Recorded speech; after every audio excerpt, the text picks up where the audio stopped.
பக்கரங்களில் ஆறாகி சரிகம பதனிச என்று சொல்லக்கூடிய ஸ்வரங்களில் ஏழாகி திக்குகளில் எட்டாகி சூரியன் சந்திரன் அங்காரகன் புதன் குரு சுக்கிரன் சனி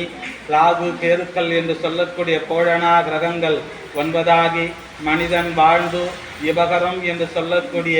சுகத்தை அனுபவித்து விண்ணுலகம் என்று சொல்லும்படியாக இருக்கக்கூடிய விண்ணுலகம் அடைவதற்காக தாச மார்க்கங்களில் நின்று ஒருவனாகி நின்ற பரம்பொருளாக ஏகன் அநேகனாக இருக்கக்கூடிய பார்வதி பரமேஸ்வரனுடைய சிவானுக்கிரக சிவமூர்த்தம் என்று சொல்லக்கூடிய சத்யோஜாதம் வாமதேவம் அகோரம் ஈசானம் தத்புருஷம் அதோமுகம் என்று சொல்லும்படியாக இருக்கக்கூடிய ஆறுமுகப் பெருமான் என்று சொல்லக்கூடிய சிவசக்தியினுடைய மைந்தனாக இருக்கக்கூடிய முருகப்பெருமானுக்கும் வள்ளி தேவசாயனா என்று சொல்லக்கூடிய கன்னிகையை